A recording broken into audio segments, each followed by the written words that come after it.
Hello student, बहुत बहुत स्वागत है आप सभी का अपने परिवार पीवीआर स्टडी में। मैं राजकुमार आपकी 9th की मैथ लेकर के। दोस्तों, चैप्टर फर्स्ट और सेकंड आपने बहुत अच्छे से पढ़ लिया और आपको आने भी लगा। आज हम थर्ड चैप्टर लेकर के आए हैं जिसका नाम है ज्योमेट्री। तो ज्योमेट्री हम पढ़ेंगे भैया, कोऑर्डिनेट ज्योमेट्री, निर्देशांक ज्यामिति। ध्यान से देखना, प्रैक्टिकल करके भी मैं दिखाऊँगा। ये मेज वाला क्वेश्चन देखो, कह रहा कि एक अन्य व्यक्ति को आप अपने अध्ययन मेज पर रखे टेबल लैंप की स्थिति को कैसे बताएंगे। जैसे आप पढ़ाई करते हो, आपके घर में टेबल होगा, मेज होगी, खटिया होगा, तख्ता होगा, कुछ होगा ना, उस पर लैंप जला के हम लोग पढ़ते थे पहले के ज़माने में। आजकल तो इलेक्ट्रिक लाइट हो गई है, डिबरी जिसे बोलते हैं। मतलब मिट्टी का तेल भरते थे कांच की शीशी में, उसमें ऊपर बाती लगा के जलाते थे। जैसे ये स्याही वाला है ना, ऐसे इसमें मिट्टी का तेल डाल के ऊपर जलता था, ऐसे रख देते थे, जलता रहता था, पढ़ते थे, थोड़ा थोड़ा दिखता था। आज के ज़माने में अब लोगों को दिखेगा नहीं उतनी लाइट में, ठीक ना, लेकिन हम लोग को बहुत मज़े से दिखता था क्योंकि वैसे खान पान भी होता था गांव में, देहात में, है ना, मिलावट नहीं होती थी। तो दोस्तों फिलहाल क्वेश्चन पे चलते हैं। इसको कैसे दिखाएंगे, इसके लिए हम आपको एक प्रैक्टिकल करके दिखाएंगे। चलिए हमारे साथ प्रैक्टिकल करिए और तब आपको समझ में आता है। देखिए, ध्यान से देखना, बहुत ध्यान से। चलिए अब हम आपको प्रैक्टिकल करके दिखाते हैं। ये मान लो आपका स्टडी टेबल है, ठीक, इस पे ये लैंप रखा है। वैसे ये सैनिटाइजर है पतंजलि का, लेकिन ये लैंप है मान लो। अब आपको स्थिति बतानी है कि ये लैंप जो है इस टेबल मेज पे यानी मेज पे किस जगह पे यानी कैसे रखा है। तो कैसे बताओगे, देखो आप ये बताओगे कि हम जिस साइड से बैठे हैं उधर से ये लैंप 15 सेंटीमीटर दूर है। ये 15 सेंटीमीटर की पटरी है ना, ठीक। और ये बाएं साइड से, ये लैंप बाएं साइड से कितना दूर है इसको आप नाप लोगे। ये देखो 15, और ये थोड़ा सा मतलब कम हो रहा है, मतलब 28 सेंटीमीटर। कहने का ये मतलब है कि ये लैंप हमारी तरफ से जिधर से हम बैठे हैं उधर से 15 सेंटीमीटर दूर है, और बाएं तरफ से ये 28 सेंटीमीटर दूर है। बाकी वैसे नहीं बताओगे कि रखा है बीच में, लेकिन कहाँ रखा है ज्योमेट्री में आपको करेक्ट बताना पड़ेगा ना। मतलब ये कहने का है कि हम जिधर से बैठे हैं हमारी साइड से ये लैंप 15 सेंटीमीटर दूर है, और जबकि बाएँ साइड से ये 28 सेंटीमीटर दूर है। इस तरह से अगर यहाँ पे ये ना भी रहे, हटा भी दो, बाद में भी कोई ला के इस पर रख सकता है। कैसे, इधर से 15 नाप लो और इधर से 28 नाप लो, ऐसे। तो जहाँ पे ये जाके मिलेगा उसी जगह पे ले जाके रख देंगे। समझ गए ना। चलिए अगला क्वेश्चन देखें। सवाल नंबर दूसरा देखिए, क्लास 9th NCERT मैथ आप पढ़ रहे हैं, एक्सरसाइज 3.1। कह रहा कि एक नगर में 2 मुख्य सड़कें हैं। उसके पहले मैं आपको बता दूं साथियों, ये क्वेश्चन थोड़ा बड़ा है, थोड़ा क्या, ये बहुत बड़ा है, लेकिन समझने का एक फेर है बस। ये कहानी है एक प्रकार की, बहुत बड़ी कहानी है। अगर आप समझ जाओगे तो बहुत आसान है, नहीं समझोगे तो बहुत मुश्किल है, इसलिए समझो। अभी ये सिर्फ आधा क्वेश्चन लिखा है, अभी इतना और भी है दूसरा, ठीक है। कहानी समझो क्या है। कह रहा कि एक नगर में 2 मुख्य सड़कें हैं। भाई नगर बहुत से होते हैं, उसमें बहुत सारी सड़कें होती हैं, लेकिन कुछ मुख्य सड़कें होती हैं जिन्हें हाईवे बोलते हैं, जो बहुत चौड़ी बड़ी होती हैं। बाकी छोटी मोटी गली मोहल्लों में सड़कें जाती हैं, वो अलग होती हैं, ठीक है। तो उसी तरह से इस नगर में 2 मुख्य सड़कें हैं जो नगर के केंद्र पर मिलती हैं। केंद्र मतलब सेंटर, यानी कि जैसे मान लो एक शहर है इलाहाबाद, तो इलाहाबाद का जो मुख्य सेंटर है, जैसे मान लो संगम मान लो, तो वहाँ पर 2 सड़कें क्या करती, मिलती हैं। आगे कह रहा है कि ये 2 सड़कें उत्तर दक्षिण की दिशा और पूर्व पश्चिम की दिशा में है। मतलब एक सड़क ऐसे ऐसे है तो एक सड़क ऐसे गई है, बीच में एक जगह कट रहा है जहाँ चौराहा बन रहा है। आगे समझो क्या है। कह रहा है कि नगर की अन्य सभी सड़कें इन मुख्य सड़कों के समानांतर परस्पर 200 मीटर की दूरी पर हैं। नगर की और जो सड़कें हैं इन 2 सड़कों के समांतर, मतलब अगर एक सड़क ऐसे है तो दूसरी फिर ऐसे नहीं लंबवत हो जाएगी, फिर ऐसे, फिर ऐसे, ऐसे ऐसे, और भी ढेर सारी सड़कें हैं। और इधर में भी बहुत सारी सड़कें ऐसे ऐसे, अभी बना के दिखाएंगे। पहले एक बार क्वेश्चन समझ लो, फिर अभी हम आपके सामने चित्र बनाएंगे, तब समझ में आएगा, ठीक। समांतर दूरी पर है। आगे कह रहा कि प्रत्येक दिशा में लगभग 5 सड़कें हैं, मतलब हर दिशा में लगभग 5 सड़क है। 1 सेंटीमीटर को 200 मीटर का पैमाना लेकर के अपनी नोटबुक में नगर का एक मॉडल बनाइए, एक स्ट्रक्चर बनाइए। तो भैया देखो, कह रहा कि 1 सेंटीमीटर को 200 मीटर मानना। अगर हम 200 मीटर डायरेक्ट खींचेंगे तो हमारा बोर्ड जो है ये 5 मीटर से ज़्यादा है ही नहीं, तो हम खींच पाएंगे नहीं। इसलिए क्या करेंगे, 200 मीटर को 1 सेंटीमीटर मान लेंगे। इसलिए जहाँ 200 मीटर खींचना वहाँ 1 सेंटीमीटर खींच देंगे। इतना बड़ा छोटा सा बस हो गया, उतने में आ जाएगा, ठीक। तो चलिए अब हम चित्र बनाते हैं, आप इसका स्क्रीनशॉट ले लीजिए या फिर नोट कर लीजिए, उसके बाद फिर हम आगे चलते हैं। ठीक है, जल्दी करिए, फटाफट नोट कर लीजिए, हम फिर आगे फिगर बना के आपको दिखाते हैं। अब ध्यान से समझना, ये मैं स्ट्रक्चर बना चुका हूँ। ये है नगर की दो मुख्य सड़कें, एक उत्तर से दक्षिण दिशा में जा रही है। कहीं जब चित्र बनाते हैं तो ऊपर साइड उत्तर होता है नॉर्थ, नीचे साउथ होता है, याद रखना। ठीक, कहीं अगर कॉपी में फिगर बनाओगे या कहीं भी बनाओगे तो ऐसे माना जाता है। उसके बाद नॉर्थ यानी कि दाहिने, जो उत्तर है उसके दाहिने साइड हमेशा पूर्व होता है। दाहिने साइड क्या होता है? पूर्व होता है। बाएं साइड पश्चिम होता है, जिसे वेस्ट बोलते हैं, उसे ईस्ट बोलते हैं इंग्लिश में। अब देखो क्वेश्चन फिर से आपको समझना पड़ेगा, मैंने लिखवा दिया था, मेरे पास है क्वेश्चन, आप लोग भी कॉपी खोल लो या फिर क्वेश्चन को लिख लो। अगर नहीं लिखे हो तो वीडियो पीछे करके देख लो, क्वेश्चन बिना लिखे ये समझ में नहीं आएगा, चूँकि ये क्वेश्चन ही कुछ ऐसा है। कह रहा कि एक नगर की दो मुख्य सड़कें हैं। ठीक है, अच्छी बात है। आगे क्या कहता है? आगे कह रहा है जो नगर के केंद्र पर मिलती हैं, तो मिल भी गई केंद्र पर। ये दो मुख्य सड़कें हैं जो नगर के केंद्र पर मिल रही, यहाँ पे आके मिल रही। ये क्या है? नगर का केंद्र है, ये सेंटर है। आगे जो कह रहा है वही करते जाओ, क्वेश्चन समझना। केंद्र पर मिल गई। आगे कह रहा कि ये दो सड़कें उत्तर दक्षिण की दिशा और पूर्व पश्चिम की दिशा में हैं। तो ये दो सड़कें उत्तर दक्षिण की दिशा और पूर्व पश्चिम की दिशा में हैं। हो गया। नगर की अन्य सभी सड़कें इन मुख्य सड़कों के समानांतर परस्पर 200 मीटर की दूरी पर हैं। प्रत्येक दिशा में लगभग 5 सड़कें हैं। मतलब इन्हीं सड़कों के समानांतर 200 मीटर दूरी पर हैं लगभग, और हर दिशा में 5 सड़क है। तो मतलब इधर भी 5 सड़क है, इधर भी 5 है, इधर भी 5 है, इधर भी 5 है, चारों तरफ 5-5 सड़क है। तो चलो खींच लेते हैं। एक सड़क तो ये हो गई, हर दिशा में लगभग 5 सड़कें यहाँ से, मतलब 5 खींचो इस पे से। 1, देखो ध्यान से, 2 खींच लो फटाफट, 3, इसी तरह से फिर 4, फिर 5। देखो अब हमने इसके समांतर 5 सड़क खींच दिया। नॉर्थ साउथ वाली जो सड़क थी, इसके समांतर हमने 5 सड़क इधर खींच दिया, 5 इधर खींच दिया। इसके बीच की दूरी जो है वो 1 सेंटीमीटर बराबर 200 मीटर माना गया है। मतलब मान लो ये 1 सेंटीमीटर है और वास्तव में 200 मीटर है। ठीक है, देखो 5 सड़क हो गई, 1, 2, 3, 4, 5। ये हो गई नॉर्थ साउथ के समांतर। लेकिन अभी एक ये जो सड़क थी ईस्ट वेस्ट, इसके भी समांतर 5 सड़क खींचना है। बोला था ना 5 सड़क हैं, तो चलो 5 खींचो। 1, देखो इस तरह से भैया, सीधी सीधी रोड जाने चाहिए, टेढ़ा मेढ़ी नहीं होने चाहिए। सड़क सीधी सीधी है ना, तो ये रोड सीधा जाए, टेढ़ा मेढ़ा ना हो। फिर इसके बाद 2, फिर 3, फिर 4 और फिर 5। अब देखो ध्यान दीजिए साथियों, ये 5-5 सड़कें हो गई हर एक साइड में। 5 इधर हो गई, 5 इधर हो गई, 5 इधर, 5 इधर। ठीक, जो सड़कें ऐसे ऐसे हैं वो ईस्ट और वेस्ट के समानांतर हैं, और जो ऐसे ऐसे हैं वो क्या है? नॉर्थ और साउथ के समानांतर हैं। इतना हो गया। इसको एक मॉडल बनाना था, कह रहा था, मॉडल हो गया। अब क्वेश्चन में आगे की कहानी सुनो, जो मैंने नहीं लिखा था उसको देखो, स्क्रीन पे लगा दिया जाएगा, आप देख लेना छोटा छोटा। नहीं तो आपके पास बुक होगी तो आप ले लेना, और हाँ नहीं तो मैं पढ़ के सुना दे रहा हूँ, ज़्यादा अच्छा रहेगा। ठीक है, तो एक बार मैं तेज़ी के साथ पूरा क्वेश्चन पढ़ देता हूँ, फिर आगे बढ़ता हूँ। कह रहा कि एक नगर की दो मुख्य सड़कें हैं, जो मैंने बना लिया था, जो नगर के केंद्र पर मिलती हैं। ये दो सड़कें उत्तर दक्षिण की दिशा और पूर्व पश्चिम की दिशा में हैं। नगर की अन्य सभी सड़कें इन दोनों मुख्य मार्गों के समानांतर 200 मीटर की दूरी पर हैं। ये हो गया, सब मैंने कर दिया इतना। ठीक, कह रहा कि प्रत्येक दिशा में लगभग 5 सड़कें हैं। 1 सेंटीमीटर बराबर 200 मीटर का पैमाना लेकर के अपनी नोटबुक में नगर का एक मॉडल बनाइए, सड़कों को एकल रेखाओं से निरूपित कीजिए। तो मैंने इतना कहानी तो कर दिया, लेकिन अभी इतने में इसका पूरा हुआ नहीं। अभी आगे की कहानी सुनो। आगे कह रहा आपके मॉडल में एक से एक दूसरे को काटती हुई अनेक क्रॉस स्ट्रीट हो सकती हैं। क्रॉस स्ट्रीट मतलब चौराहा।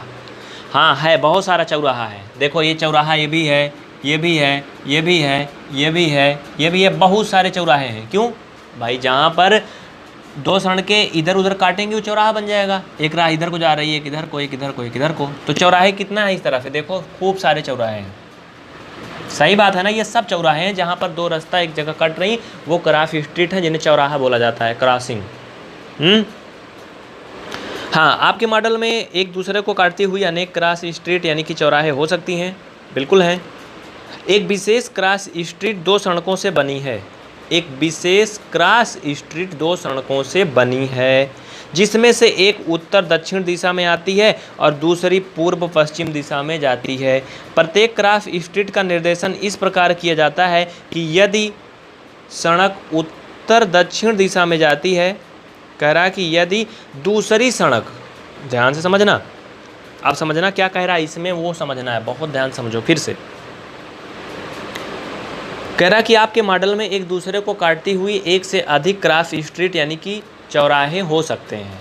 इतने में कुछ नहीं समझना, बिल्कुल है, ये हो सकता है। अब समझना, कह रहा कि एक विशेष क्रॉस स्ट्रीट दो सड़कों से बनी है। कौन सी है, अभी उसके लिए पूरी कहानी सुनो तब समझ में आएगा। दो सड़कों से बनी है, जिनमें से एक उत्तर दक्षिण दिशा में जाती है, ठीक, जिनमें से एक उत्तर दक्षिण दिशा में जाती है और दूसरी पूर्व पश्चिम दिशा में जाती है। मतलब एक उत्तर दक्षिण में है, दूसरी पूर्व पश्चिम में है। ये कोई क्रॉसिंग के बारे में बात कर रहा है जो स्पेशल है। अभी देखो आगे कौन सी है, वो स्पेशल आपके सामने आ जाएगी। फिर आगे कह रहा है,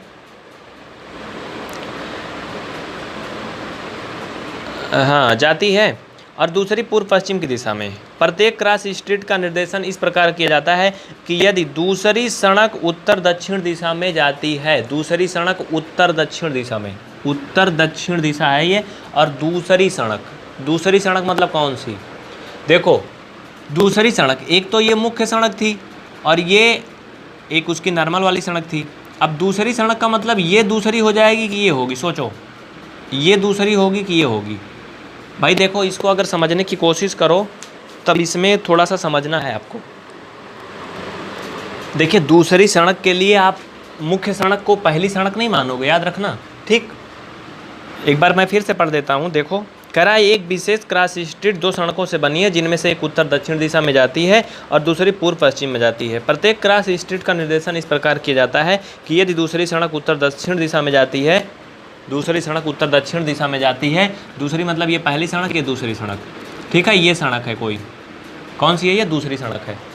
कह रहा उत्तर दक्षिण दिशा में जाती है, ये दूसरी है। उत्तर दक्षिण यही तो है ना, तो यहाँ से ये तो मुख्य सड़क है, ये पहली, ये दूसरी है। उत्तर दक्षिण दिशा में जाती है और पांचवी सड़क कह रहा है कि पूर्व पश्चिम दिशा में जाती है। तो ये एक क्रॉसिंग पर मिलती हैं, पांचवी सड़क। अब पांचवी किधर से, पूर्व पश्चिम दिशा में बोल रहा है पांचवी सड़क, ध्यान से देखो, ये पूर्व पश्चिम है। अब पांचवी सड़क कह रहा पूर्व पश्चिम में जाती है, तब हम इसे 2,5 बोलते हैं। तो देखो ये नीचे हो नहीं सकती है, चूंकि नीचे माइनस हो जाएगा। आप पढ़े हो ना निर्देशांक ज्यामिति में शुरू में, अभी बताएंगे उसको, ठीक है। तो नीचे ये पांचवी सड़क हो नहीं सकती, पांचवी सड़क होगी तो इसी में ऊपर ही होगी, इधर भी नहीं हो सकती क्योंकि इधर x माइनस हो जाएगा, ठीक। इधर अगर आएगा नीचे तो y माइनस हो जाएगा। जबकि कह रहा है जिसे 2,5 कहेंगे, मतलब प्लस में बोल रहा है ना, तो प्लस में इसी में हो सकता है, बाकी और कहीं नहीं हो सकता है। तो पांचवी सड़क किधर से, ये मुख्य सड़क से ऊपर पांचवी सड़क, 1 2, देखो यहीं से गिन लो चाहे, ये पहली सड़क है, दूसरी, तीसरी, चौथी, पांचवी, मतलब ऊपर वाली।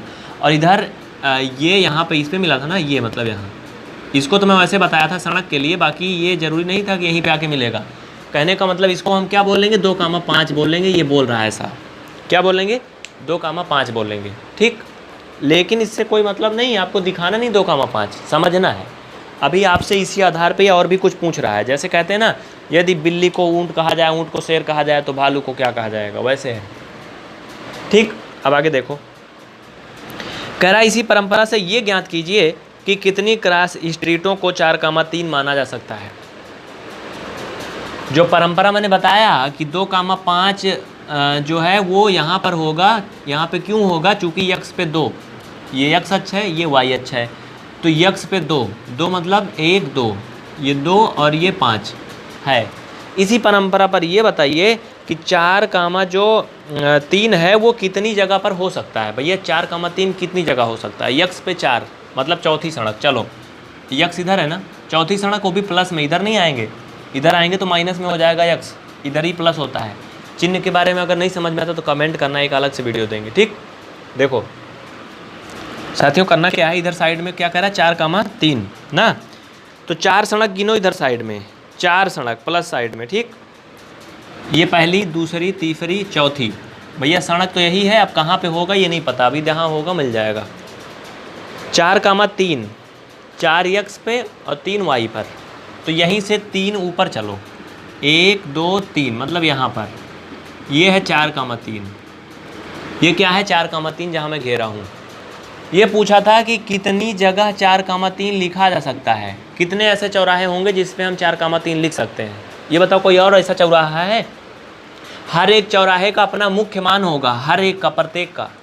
ऐसा तो नहीं है ना कि आप प्रयागराज इलाहाबाद से हो तो मैं वहाल चौराहा, सुभाष चौराहा को, महात्मा गांधी मार्ग को आप सरदार पटेल मार्ग बता दोगे, ऐसा तो है नहीं, है ना। मतलब आप जो चौराहा है हर किसी का मुख्य अपना अपना मान है, समझ रहे हो ना। जैसे जो इलाहाबाद से होंगे उनको मालूम होगा बालसन चौराहा है तो उसे सुभाष चौराहा नहीं बोल सकते हो, है ना। मेवहाल है तो उसे आप बालसन नहीं बोल सकते हो। तो उसी तरह से जो चौराहे हैं सबका अपना अपना मान है। तो कुल मिला के इसका उत्तर क्या होगा, कितनी क्रॉस स्ट्रीटों को 4,3 माना जा सकता है? इसका उत्तर लिखोगे 1। सिर्फ एक क्रॉस स्ट्रीट को हम 4,3 मान सकते हैं और किसी को नहीं। कह रहा कितनी क्रॉस स्ट्रीटों को 3,4 माना जा सकता है? 3,4 मतलब x पर 3 y पर 4, तो x पे 3, इधर x है 3, मतलब 1 2 3, ये यहाँ है 3, ठीक। ये मैं रोड का चिन्ह लगा रहा हूँ बस, बाकी यहाँ लिख नहीं रहा हूँ अभी। y पर 4, यहीं से 4 चलो, 1 2 3 4, मतलब यहाँ क्या है भैया, ये 3,4। पूछ रहा था कितनी क्रॉस स्ट्रीट को 3,4 लिख सकते हो, इसका भी उत्तर होगा 1। सिर्फ एक क्रॉस स्ट्रीट को हम 3,4 लिख सकते हैं, उससे ज़्यादा नहीं। क्यों? अगर कोई सोचे कि इस पर क्या लिखेंगे, चलो इस पर क्या लिखेंगे, y वाला तो 4 ही है, गिनो 1 2 3 4, y वाला तो 4 ही रहेगा, लेकिन x वाला बदल जाएगा। कैसे? यहाँ से गिनो 1 2 और यहीं पे है ना, या यहाँ से गिन लो चाहे, देखो 1 2, ये भाई 1 हो गया है 2 ना, इस पर 2,4 बनेगा। क्या बनेगा? 2,4। इस पर 1,4 बनेगा। ये पूछा नहीं था लेकिन मैं अपने से बता दे रहा हूँ, ठीक। इस पर करोगे तो x वाला शून्य हो जाएगा, कितना भी नहीं बढ़ रहा कुछ भी, तो ये 0,4 होगा। चाहे सब का बना लो, हर एक चौराहे का माना जाएगा अपना अपना। अगर इस पे बोलें तो इस पे देखो x पे कितना चल रहा है, इधर 1 और ये 1 2 3, 3,4 होगा। 3,4 सही है? गलत है, ये पहले पर है, x पे 1 है, x पर 1 है। y पर देखो ये मुख्य सड़क है ना, y पर देखो ये पहला दूसरा तीसरा पर है, मतलब 1,3 होगा। समझ गए ना। इसके लिए आपको कोऑर्डिनेट ज्योमेट्री का वो चिन्ह वाला कॉन्सेप्ट समझना होगा, ये किधर माइनस होता किधर प्लस होता है, तब आपको अच्छे से समझ में आएगा, नहीं थोड़ा कन्फ्यूजन होगा आपको, ठीक ना। क्योंकि हम जानते हैं यार, देखो जो संख्याएं होती, संख्या रेखा आपने देखा होगा, उस पर दाहिनी साइड सभी संख्याएं प्लस होती हैं, +1 +2 +3 +4, ऐसे ऐसे देखा होगा ना। इधर साइड माइनस होती हैं, आपने पढ़ा होगा बचपन में, -1 -2 -3। इधर नीचे भी माइनस होती है, -1 -2 -3 -4 होता है ना।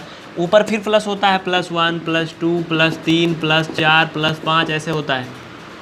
तो भैया अगर ऊपर चलोगे तो प्लस जाएगा मान, इधर जाओगे तो प्लस जाएगा, लेकिन नीचे आओगे या इधर जाओगे तो माइनस आएगा। इसलिए इस चतुर्थांश का मान प्लस होता है। ये इस क्वेश्चन का पार्ट नहीं है, क्वेश्चन यहीं तक